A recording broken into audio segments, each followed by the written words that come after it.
Welcome to Getting Back Up, where grief meets growth. Two men, two fathers, and one shared journey of rebuilding. We're talking about life after cancer, love, loss, and everything no one tells you.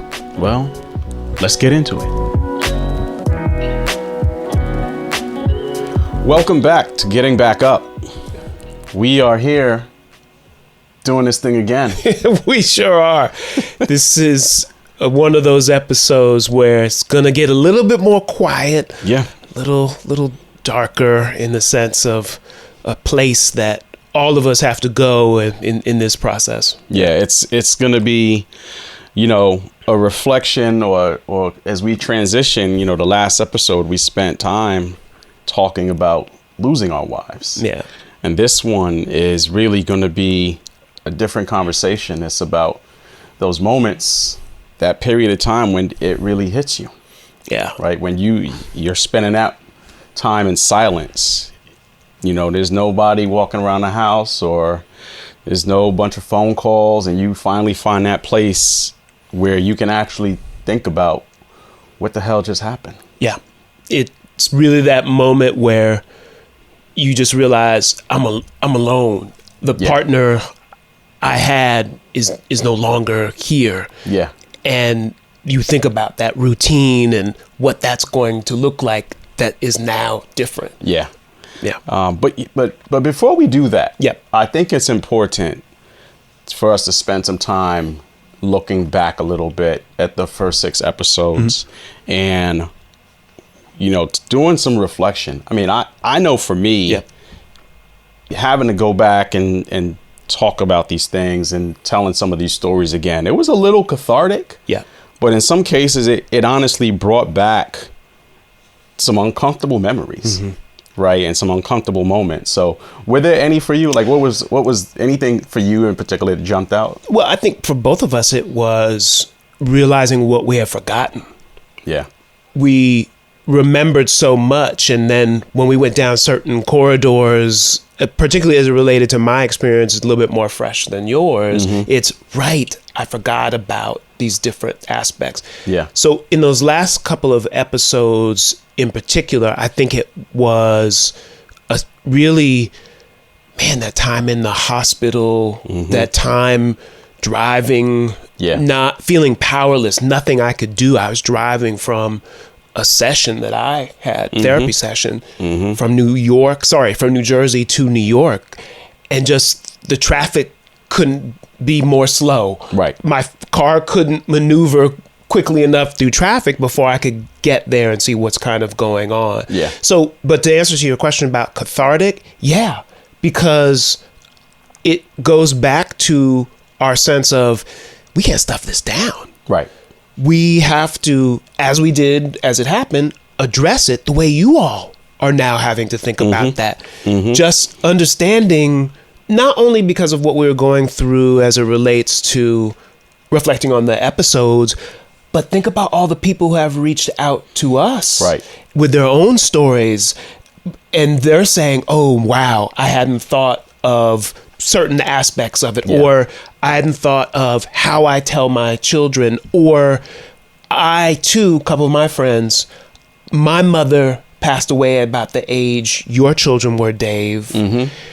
I didn't think it from her perspective. Right. I thought as a child. Right. And so that kind of reframed that whole experience for some of our friends. I know you have some similar kind of... Yeah, it's true. I mean, to the same point, I had a couple people reach out to me and text me or even some of our DMs where people are like, exactly to your point, oh, well, my mother passed away or my father passed away, and I didn't think about it from the remaining parents' perspective. Yeah. Like you guys are becoming a voice of that.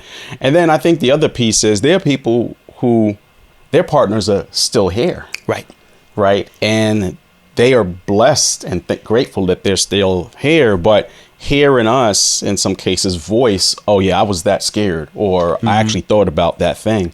Like that's the stuff that for me is revealing. And then similarly, I'm having family members text me with their own recollections of our experience. Yeah.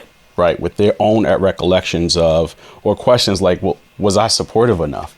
And I'm telling them, like, no, you were, to the context. In some cases, we didn't know what else we needed, or we were too prideful to go and ask. And I think that's something that is not just helpful for people whose family members do have an unfortunate diagnosis, but to the families who are, thankfully, their family members are still here, and they can still ask, okay, am I still helping enough? Am I still present? Right.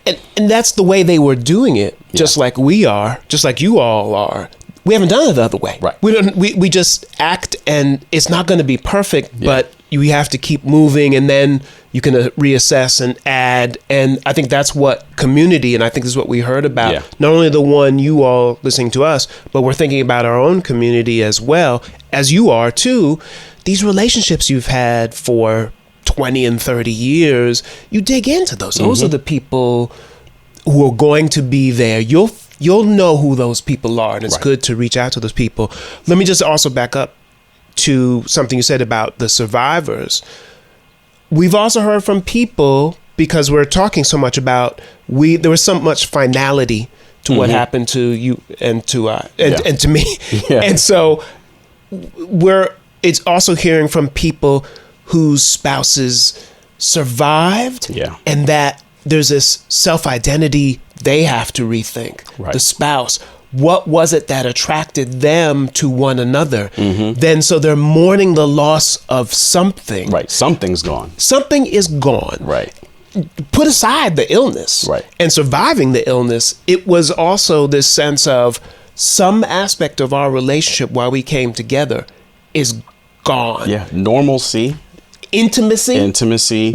Right? These elements of safety and security that we treasure, like, that's gone. When you feel, at least for men, like, our goal, right, genetically, is to protect the herd, protect the family, right? That's our goal. So when we can't do that and we feel powerless, we project that in different ways, right? And our family, our spouses, our children, like, they see that, they feel that, and maybe it's helpful, maybe it's healthy, maybe it's not, and we have to acknowledge that. So, and then how do we get back to that as males? But then on the female side is so much of what defines females and males is a sense of vanity, a sense of beauty.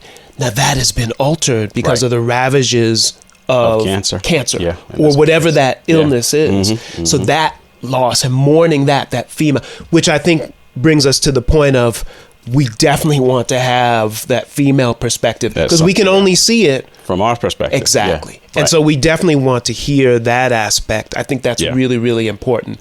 So that's a future show. So one thing that I thought about that, and I know we talked about these moments after our previous recordings, our previous shows, but one thing that hit me, and it was very difficult, and I'm honestly surprised I held it together in episode 6. But reflecting on Janice's death and the process it actually choked me up. Right. And these are women that we will always love, right? We will always have these relationships, these memories. But like to go through that and reflect on that, I think it's, I know for both of us, people have texted, oh, that was so brave. That was so... I think it was, but there's pieces of it that I still struggle with. The other thing that I thought about, and you and I talked about this afterwards, was trials, right? They have all these trials out there. Maybe you qualify, maybe you don't, but sometimes the price tag on these things. And it really allows you, I know for me, when Janice got to the point where we would, our oncologist was like, there's nothing else that she could do. We started reaching out to other hospitals and other cancer centers. And sometimes they were like, we might have an option. And sometimes they would come back with, okay, you're not qualified, or she doesn't qualify. And sometimes it would be like, yeah, sure, $100,000 is the, and you're like, so like, how do you tackle that? So the price of keeping her alive, right? And to whatever quality of life. That's heavy. Yeah, man. And you and I have talked about this sense of, sure, this may lead to some cure or closer to, but shouldn't the focus also consider prevention? Right. And so there's so much money in cure and research for that. And that's good. Right. I'm not disparaging that. Mm-hmm.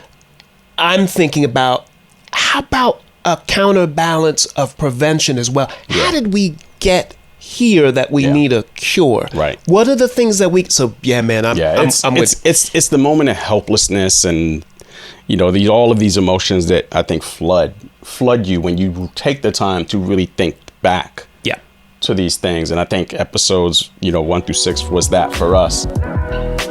Thank you for joining us on Getting Back Up, Finding Life After Death.